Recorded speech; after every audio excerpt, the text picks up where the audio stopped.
बिस्मिल्लाहिर्रहमानिर्रहीम। आप सबसे माजरत चाहता हूँ कि इस गर्मी में और इस वक्त आप सबको ज़हमत दी, लेकिन जिस तेज़ी से सिंध में मसाइल पैदा होते हैं, हमें आपको वक्तन फ़वक्तन ज़हमत देनी पड़ती है। कल रात को सिंध असेंबली काम कर रही थी। पहले दिन में नोटिस निकाला जो आप सबके पास पहुंचा कि इजलास बुध के दिन 20 तारीख को सुबह 11 बजे होगा। हमारे SOPs के तहत जो हमने हुकूमती जमात के साथ एग्री किया था, उसके अंदर ये था कि तमाम मेंबरान और स्टाफ जो असेंबली में होगा उसकी कोरोना के लिए टेस्टिंग होगी, जैसे कि नेशनल असेंबली में हुआ, जैसे कि पंजाब असेंबली में। जब मुझे प्रेस कॉन्फ्रेंस के बाद मैंने फारूक साहब से पूछा कब से टेस्टिंग शुरू है, और उन्होंने मुझे जवाब नहीं दिया, तो मुझे दाल में कुछ काला नज़र आ गया। इसके टेस्ट का रिज़ल्ट आने में कम से कम 12 घंटे लगते और तकरीबन 200 लोगों का टेस्ट करने में भी 12 घंटे लगते हैं। तो इजलास से 24 घंटे पहले अगर रिज़ल्ट नहीं आए तो इजलास का होना शायद मुमकिन ना हो। तो हम समझ गए कि ये किसी ना किसी कारस्तानी पे है। तो कल एक दफ़ा फिर आगा सिराज दुर्रानी ने यह साबित किया कि वो सिंध असेंबली के स्पीकर नहीं है, वो पाकिस्तान पीपल्स पार्टी के स्पीकर हैं। और आगा सिराज दुर्रानी साहब और उससे पहले निसार खोरो साहब, भूलिए नहीं कि आप लोगों ने इस असेंबली के भी पैसे लूटे। आप अगर मेंबरान का हक लूटेंगे तो हम यहां से दोबारा आवाज उठाएंगे कि वो रेफरेंसेस जो शायद कुछ ले दे के दबा दिए गए हों, कि वही वतीरा इख्तियार किया गया हो जो कि सिंध के अंदर आम है, कि उस वतीरे को ख़त्म किया जाए। इससे कि इसका उन्हें हक नहीं था कि आईने पाकिस्तान के आर्टिकल 54(3) की धज्जियां उड़ा दे। आर्टिकल 54(3) ये कहता है कि जब भी ऐवान के 25% मेंबरान इजलास तलब करें तो लाजिम और मलजूम है कि स्पीकर साहब 14 दिन के अंदर अपनी मर्जी की जगह और अपनी मर्जी के दिए हुए वक्त के अंदर कितने 14 दिन के अंदर अंदर वो बताएं। हमने जब 7 तारीख को रिक्वेजिशन किया था सेशन, तो हमने उस पर एक खास दरख्वास्त की थी कि इसके लिए आप 14 दिन का इंतज़ार मत कीजिएगा, मसाइल बढ़ गए हैं, आप जल्दी इजलास कीजिए। ये है आज इस स्पीकर का जवाब। और ये है हुकूमत के साथ मिलकर साजिश। ये वो हुकूमत है जो खौफजदा है, जिसको पता है कि आज उनके हर स्टैंड को जो उन्होंने कह रहे थे कि सारी दुनिया कह रही थी कि सुपर जीनियस मुराद अली शाह, सारी दुनिया वहाँ साई वहाँ कर रही थी, वो अब कहीं नज़र नहीं आ रहे। कि वो जो मॉल खोलने के फैसले के ऊपर प्राइम मिनिस्टर को अलकाबात दे रहे थे, कल उनकी ज़बानें बंद थी कि चीफ जस्टिस को वो अलकाबात नहीं दे सक रहे थे। हमें पता है कि ये अब से लेके 3 जून को जो इजलास की दोबारा तारीख दी गई है, वो इसलिए दी गई है कि इस अरसे में आप देखिएगा कि कोरोना की अमवात में इजाफा तेजी से सिंध में होगा।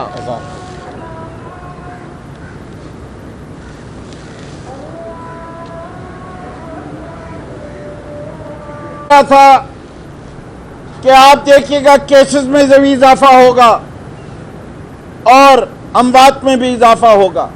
इसलिए आजकल ये वतीरा है तरीक़ाकार है कि गोली भी लग जाए और उससे मर जाए तो उसको कोविड कह दो। डिस्ट्रिक्ट वेस्ट का एक केस है, हम सामने पेश कर देंगे। अभी मुझसे जिक्र कर रहे थे बदीन का एक किस्सा, मोटरसाइकिल एक्सीडेंट में शख्स मर गया, उसको भी कोरोना कर दिया। तो हुकूमत सिंध अभी तक तुमने जवाब नहीं दिया कि तुमने पैसे किस तरह खर्च किए। असेंबली का इजलास इसलिए बुलाया गया था, तुमने अभी तक ये नहीं बताया हुकूमत सिंध कि तुम सिंध के लोगों के लिए क्या करोगे कि इसकी मईशत कैसे बहाल होगी। तुमने ये नहीं बताया कि पिछले 12 साल में जो खरबों रुपए सेहत पे खर्च हुए थे, अब कितने खरब और खर्च करोगे कि हम कोविड का इलाज कर सके। यही वो सवालात थे जिनके लिए ये इजलास बुलाया गया था। और मेरे कुछ साथियों ने तजवीज़ दी है, हम उसके ऊपर अभी बैठेंगे, लेकिन कल इंशाअल्लाह अपोजिशन जो है सिंध असेंबली में इजलास करेगी। MQM के साथी जो कंवर नवीद साहब हैदराबाद चले गए थे इसलिए यहाँ मौजूद नहीं, मैं उनसे मशवरा करके 2 औकात सजेस्ट किए गए हैं, एक बजे दिन का और एक रात को इफ्तार पे 8 बजे के बाद। लेकिन हम समझते हैं मीडिया के देखते हुए कि चांसेस यही हैं कि 1 और 2 बजे के दरमियान हम यहीं सिंध असेंबली में इजलास करेंगे और आवाम को बताएंगे कि सिंध हुकूमत के कारनामे क्या क्या हैं। और आज फिर एक दफ़ा मैं दोबारा जो कल बात कही थी, मैं वफाक से अपील करता हूँ, चीफ जस्टिस साहब से अपील करता हूँ कि सिंध में आइन की धज्जियाँ उड़ाई जा रही हैं। आर्टिकल 140A नहीं इंप्लीमेंट किया गया, PFC 2007 से नहीं दी गई। सिंध के अवाम को सर्विस लेवल यह है कि 90% लोगों को साफ पीने का पानी नहीं मिलता। कराची में 2007 से एक बूंद पानी का इजाफा नहीं हुआ। नासिर हुसैन शाह ने 10,000 बसों का वादा किया, 10 बसें आई। उवैस शाह ने जून में पिछले साल 2,000 बसों का वादा किया, 0 बस आई। ऐसी हुकूमत का क्या करना? ये कब तक आप सिंध को लुटने देंगे? तालीमी निज़ाम बिगड़ा हुआ, सेहत का निज़ाम बिगड़ा हुआ, हर चीज़ बिगड़ी हुई। अब वक्त आ गया है कि आइन में जो प्रोविजन दिए गए हैं वफाक उसका इस्तेमाल करे। चीफ जस्टिस साहब, प्राइम मिनिस्टर साहब, president of Pakistan, governor of Sindh, हम आप सबसे अपील करते हैं कि हमें एक्शन चाहिए। हम अपोजिशन की बेंचेस जो हैं, इस हुकूमत की रवैये, इस हुकूमत के काम दोनों को भी किसी कोर्ट ऑफ लॉ में साबित कर सकते हैं कि they do not deserve to govern this province any more. और जो आर्टिकल्स हैं, इमरजेंसी का आर्टिकल 235, डायरेक्ट रूल 149(4) पूरे सिंध में हमें चाहिए।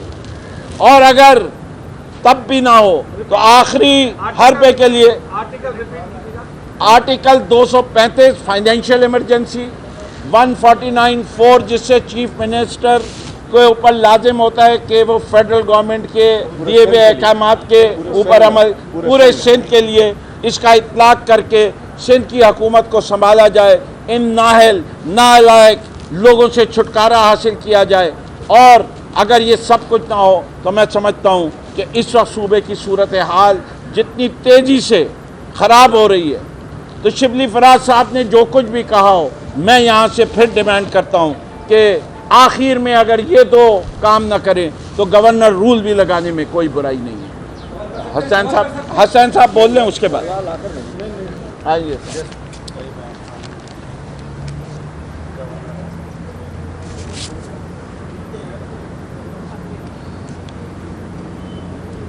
बिस्मिल्लाहिर्रहमानिर्रहीम। सब मीडिया वाले दोस्तों के, भाइयों का हम शुक्रगुजार हैं जो रोज़े की हालत में इस टाइम पे मुख्तसर नोटिस पे इधर इकट्ठे हुए हैं।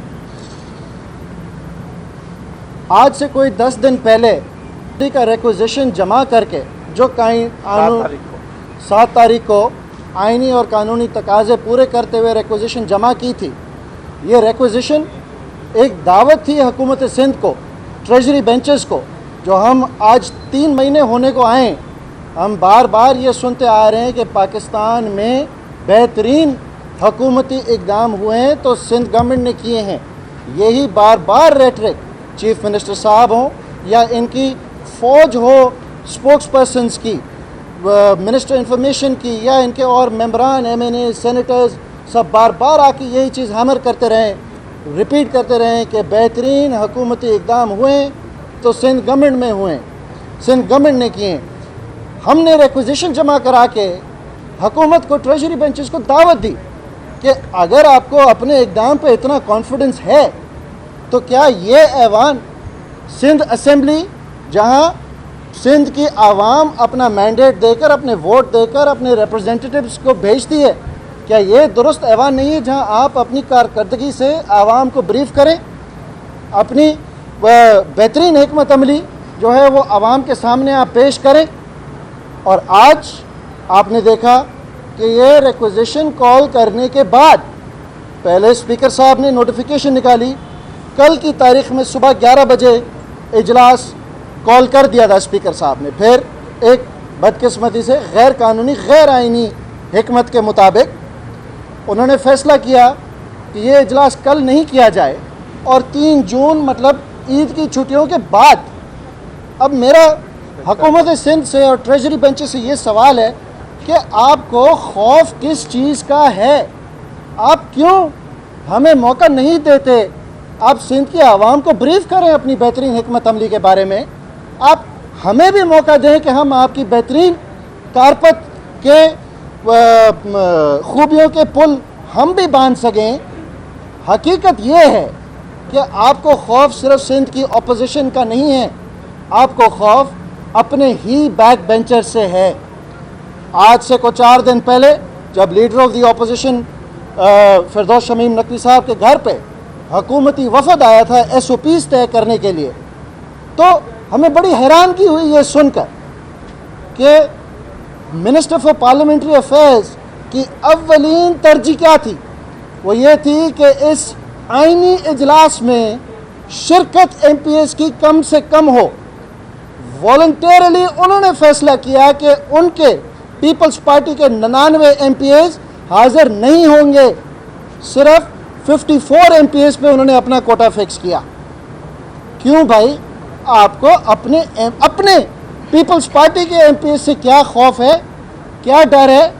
जब बात आई कि मुखातिब कौन होगा, एड्रेस कौन करेगा असेंबली, तो वज़ीर मौसूफ ने उधर बोला कि हमारी मतलब हुकूमत सिंध की तरफ से सिर्फ 2 लोग मुखातिब होंगे, एक वज़ीर सेहत और एक वज़ीर आला सिंध।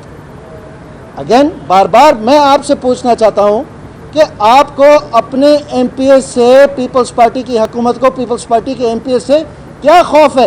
हकीकत यह है कि आपकी कारपत ज़ीरो है।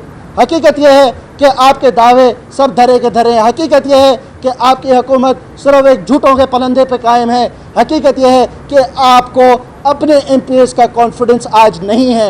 You have lost the mandate to govern this province. मैं आपको आज भी चैलेंज करता हूँ, आप बुलाएं इजलास। ऑपोजिशन की स्ट्रेंथ क्या है आपके सामने? हमारे 67-68 MPs हैं, हम क्या बिगाड़ सकते हैं आपका? सिर्फ हकीकत जाहिर कर सकते हैं, वो हम करते आए और करते रहेंगे। आपको आज खौफ है अपने MPs की बगावत का। क्यों?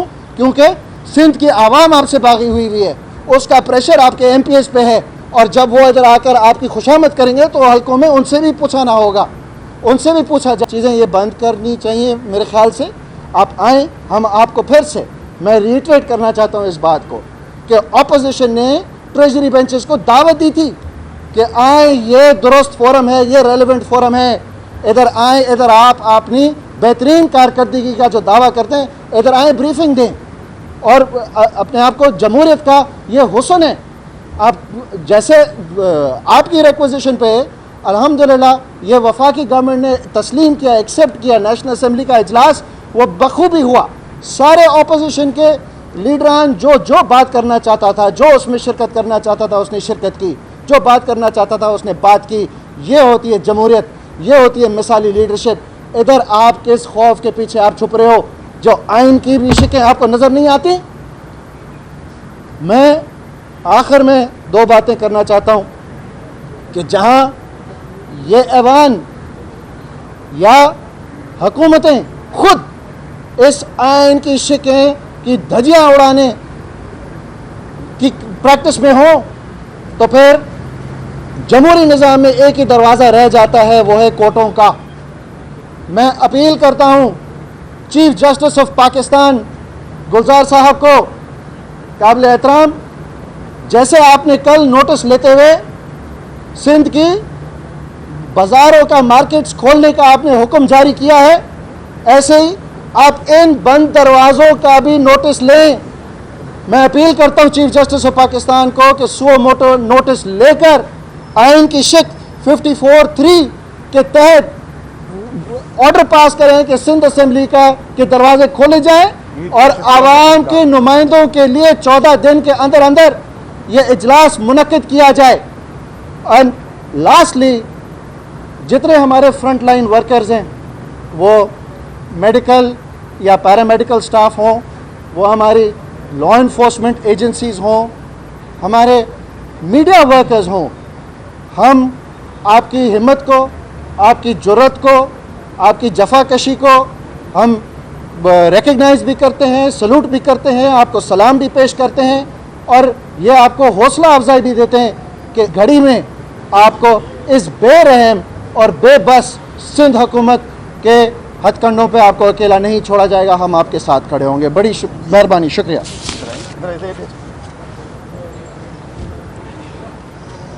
बिस्मिल्लाहिर्रहमानिर्रहीम। हमारे अपोजिशन लीडर नकवी साहब ने और हसनैन भाई ने बड़ी तफसील से सारे इश्यूज़ बयान कर दिए, लेकिन मैं एक चीज़ पे ज़रा रोशनी डालना चाहूँगा कि देखिए, ये ईवान जो है ये अवाम के लिए है, अवामी नुमाइंदों के लिए। वो लोग जो अपने हमारे हलकों में बैठे हुए अपने मसाइल नहीं सामने ला सकते, इस ईवान के अंदर आकर हम उनके नुमाइंदे, उनके मसाइल, उनके इशूज़, उनके मसले यहाँ लेकर आते हैं। तो आज सिंध हुकूमत ने अपने स्पीकर और अपने स्टाफ के ज़रिए सिंध असम्बली के दरवाज़े अवामी नुमाइंदों के लिए बंद कर दिए हैं। सिंध असम्बली में वो कहते हैं कि इसकी डक्ट से कोरोना निकलेगा, इसी की डक्ट से। मैं पूछना चाहता हूँ, ऑडिटोरियम में जहाँ हर रोज़ बैठ के, हर रोज़ ऑडिटोरियम में आपके 2-3 मिनिस्टर्स बैठ के डिस इन्फॉर्मेशन फैला रहे होते हैं, क्या उस ऑडिटोरियम की एसी की डक्ट्स जो हैं वो बिलावल हाउस से आ रही हैं? वहाँ कोरोना नहीं फैलता? आप सारे साफी भाई भी वहाँ बैठे होते हैं और वहाँ तो शक है कि वहाँ सेंट्रली एयर कंडीशन। एक वजह बयान की इन्होंने, मुकेश ने, कि जी ये जो है अंदर सेंट्रली एयर कंडीशन है, इसलिए हम नहीं कर सकते। मैं पूछना चाहता हूँ कि हर रोज़ ऊपर बैठे होते हैं, वहाँ क्या होता है? और हर रोज़ एक रोना धोना बुलेटिन चीफ मिनिस्टर सिंध पे बयान करते हैं। हर रोज़ एक रोना धोना बुलेटिन शुरू हो जाता है, इतने मर गए, इतने ये हो गया, इतने ये हो गया, तबाह हो गए, बर्बाद हो गए, तबाही हो गई। परफॉर्मेंस नहीं बता सकते ना? उस बुलेटिन में ये भी बताएं जिस तरीके से इस्लामाबाद में हमारी लीडरशिप बताती है कि हमने ये कर दिया, गरीबों को इतने पैसे दे दिए, इंडस्ट्री को ये कर दिया, बिजली के लिए ये कर दिया। सिर्फ डराओ के इजलास। ये असम्बली प्रोडक्शन ऑर्डर असम्बली बन चुकी है। ये असम्बली का इजलास चोरों को जेल से निकालकर आज़ादी दिलाने के लिए रह गया है। ये असम्बली का इजलास हमने देखा कई महीने चलाया गया, जब यहाँ के लोग जेल में थे। जेल से आज़ादी के लिए हमारे इस्तेहकाक को, हमारे मेंबरशिप को, इस ईवान को इस्तेमाल किया गया।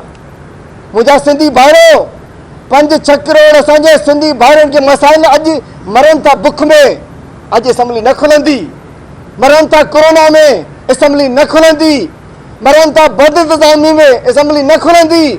मर रहे हैं ट्रांसपोर्ट न पहुंच जाने से घर नहीं जा पाए, असम्बली नहीं, कोई बात नहीं कर सकता। लेकिन 4-5 वो करब सोने का ताज पहनने वाला शर्जील मेमन के प्रोडक्शन ऑर्डर के लिए खुल सकता है, जो जब दुबई से लंदन भागा था।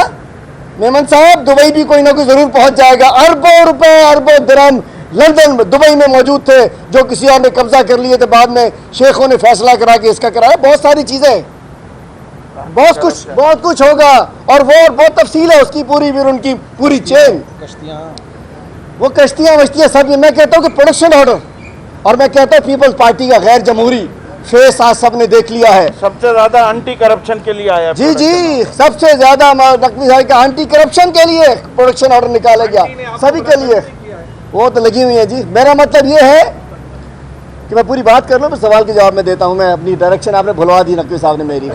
मैं कहना चाह रहा था, हाँ, इस्लामाबाद में ये जमहूरियत, मैं रिपीट करना चाह रहा हूँ क्योंकि नए हमारे यहाँ अजीम सहाफ़ी मौजूद यहाँ मौजूद हैं। इस्लामाबाद में ये नेल्सन मंडेला के अलम वो पैरोकार बन जाते हैं, जमहूरियत के अलमबरदार बन जाते हैं, चार्टर ऑफ डेमोक्रेसी की बात करते हैं। सिंध पहुँचते ये हिटलर की औलाद बन जाते हैं।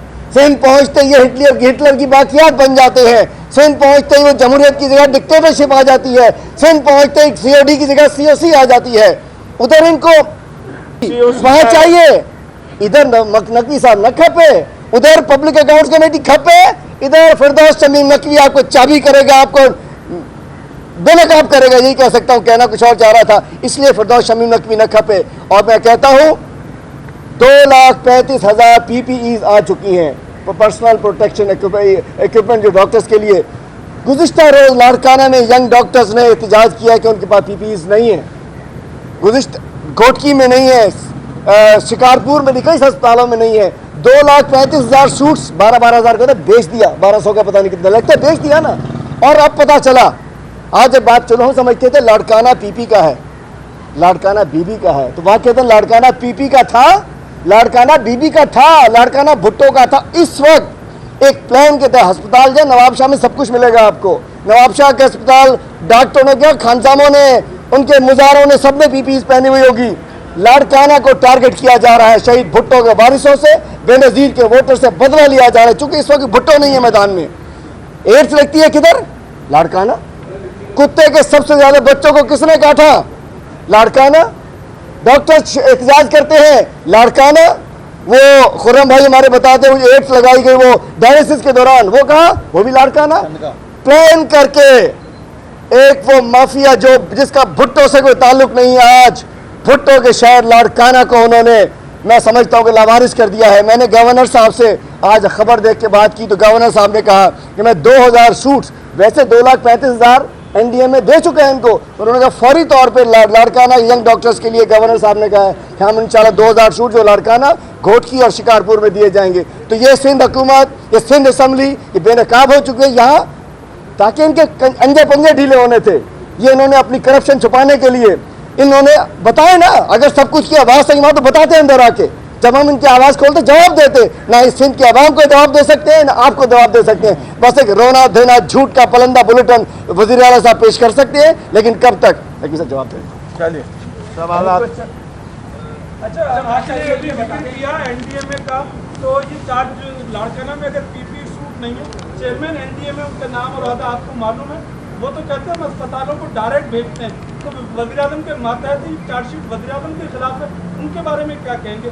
दूसरा कि वज़ीर आज़म हमारे कहते हैं कारोबार खोल दो, तो अस्पताल बंद करने का ऐलान किसने करना है? डॉक्टर्स को छुट्टी क्यों नहीं मिलेगी? क्या उनका इख्तियार नहीं है? तो डॉक्टर्स की छुट्टी पर जाएंगे। देखिए, आपने 2 सवाल पूछे। पहले सवाल का तो जवाब ये है कि अगर चीफ मिनिस्टर साहब को कुछ चाहिए सूबे सिंध के लिए तो वो वफाक से मांगे। वो रोज़ जाके मीटिंग में बैठते हैं, वहाँ मांगा दिया ना सब कुछ, नहीं मांगा, साबित करें मांगा, और मांगने पे नहीं दिया तो वो साबित करें, वरना जिम्मेदारी चीफ मिनिस्टर की है। सूबा वो चल रहा है। ये तासुर आम होता जा रहा है कि सिंध में जो अपोजिशन है ना, उन्होंने प्रेशराइज किया ताजिरों को, और इस हवाले से आपके जो खुद वफाकी वजीर हैं वो भी इस बात की जो है ना वो गिला कर चुके हैं अपने आपके जो है ना साथी हैं कि ये इस तरह जो है ना वो गलत किया जा रहा है। क्या आप इस तरह करके सिंध हुकूमत पर मतलब कब्जा करना चाह रहे हैं, खासतौर पर अटारमी यानी तरमीम और गवर्नर राज की बात करके? मकसद क्या है? मतलब एक तरफ कोरोना है, दूसरी तरफ सिंध का कब्जा है, आपका तरजीह क्या है? पहली चीज़, हम सब ने एक अहद किया है कि हम आवाम की नुमाइंदगी करेंगे, हम आवाम के हकूक़ के लिए लड़ेंगे। अगर ताजिर सिंध के अवाम में से हैं तो हम मुजरिम हैं, अगर ताजिरों से मिलना कोई गुनाह है तो हम इस गुनाह को सरजद करने को कबूल करते हैं। अगर हम उनकी जायज़ बातों के ऊपर उनकी आवाज़ उठाते हैं तो हम इस जुर्म के मुर्तकब हैं। और हमारा स्टैंड आज कल के फैसले ने चीफ जस्टिस से साबित कर दिया कि ये हुकूमत जालिम है, हमने आवाज़ सही उठाई है। या ये भी कह दें कि चीफ जस्टिस साहब जो कि बिलावल ने कुछ कहा है उनके बारे में दबे अल्फाजों में ज़रा बांगे दोहल कह दें। जहाँ तक दूसरी बात है, मुझे ये बताइए, इस शहर कराची के अंदर 2007 से पानी की एक कतरा बूंद का इजाफा नहीं हुआ। सीवरेज का पूरा पानी समंदर में जाता है। बसों की वादे किए जाते हैं, एक बस नहीं दी जाती। सिंध में बच्चों की स्टंटिंग बढ़ जाती है, इलिटरेसी रेट बच्चों में बढ़ जाता है, चाइल्ड मोर्टेलिटी बढ़ जाती है। 90% पानी सिंध के अंदर लोगों को नहीं मिलता, छोटे किसान को पानी नहीं मिलता, बड़ा किसान लूट लेता है। ये सब अरबपति खरबपति बन जाते हैं। उसके बाद भी हम ना कहें कि सिंध हुकूमत को जाना चाहिए, ये सबको जेल में होना चाहिए, इनके खिलाफ नैब के केसेस होने चाहिए।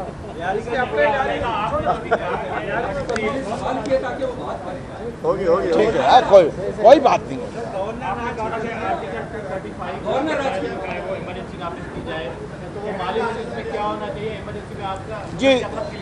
जी देखिए, सबसे ज़्यादा इस वक्त फिक्र ये है कि सिंध की फाइनेंसेस जो हैं वो सही तरीके से इस्तेमाल नहीं हो रही। उसके लिए आर्टिकल 235 दिया गया है कि जब भी सदर पाकिस्तान को इस बात का शक हो कि पैसे का ज़िया हो रहा है या सही इतलाक नहीं हो रहा, तो वो फाइनेंशियल इमरजेंसी लागू कर देंगे, जिसके बाद फेडरल गवर्नमेंट के लोग यहाँ आके फाइनेंस डिपार्टमेंट में बैठ के उसके अप्रूवल के साथ खर्च कब्जा हो जाएगा। कब्जा क्यों होगा? क्या ये पाकिस्तान की गवर्नमेंट जो है वो पाकिस्तान, सिंध पाकिस्तान का हिस्सा नहीं है? आप क्या बात करते हैं? सिंध को लूट के खा जाए तो पाकिस्तान, ये इस तरह जो भी बात करेगा कि ये दिखाने की कोशिश की जाए कि सिंध को ये कहलादा मुल्क है। सिंध अलग मुल्क नहीं है, सिंध पाकिस्तान का हिस्सा है। ये सिंध कार्ड पीपल्स पार्टी वाले इस्तेमाल करते हैं। हम पाकिस्तान तहरीक इंसाफ वाले एक कौम की बात करते हैं। सिंधी हम हैं, हम पाकिस्तानी भी हैं, हम मुसलमान भी हैं, हमसे ये हक ना छीना जाए। हम अपने जिस्म में आखिरी खून के कतरे तक इस बात को इंश्योर करेंगे कि सिंध पाकिस्तान का हिस्सा है, पाकिस्तान का हिस्सा रहेगा और पाकिस्तान तरक्की करेगा और सिंध भी तरक्की करेगा और लुटेरों के खिलाफ हम जंग करते रहेंगे।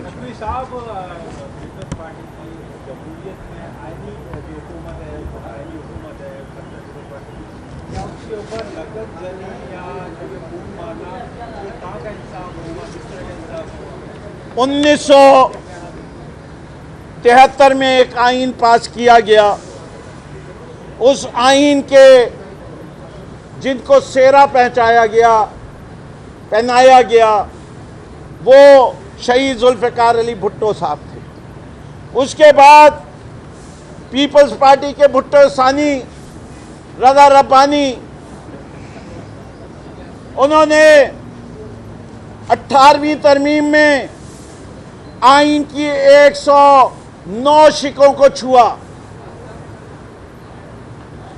ये 235 को भी छुआ, 234 को भी छुआ और 149 को भी छुआ। अब जो चीज़ आइन में लिखी गई है, मैं अपने फाजिल दोस्त से पूछना चाहता हूं, उसको गैर आइनी आप कैसे कह सकते? हमने कोई गैर आइनी बात का मुतालबा नहीं करेंगे। हम तो आइन में अगर कुछ लिखा हुआ है वो इसलिए लिखा था कि जुल्फ़िकार अली भुट्टो ने देखा था कि कभी ना कभी सिंध के अंदर, पंजाब के अंदर, केपी के अंदर, बलोचिस्तान के अंदर ऐसी हुकूमतें आ सकती हैं जो शायद अवाम की सही नुमाइंदगी ना करें। और सिंध ने साबित कर दिया है कि 12 साल हुकूमत करने के बाद इस सूबे को बर्बाद कर दिया। 15,000 अरब। जवाब मिल गया आपको? कोई और सवाल? ठीक हो गया। इजाजत।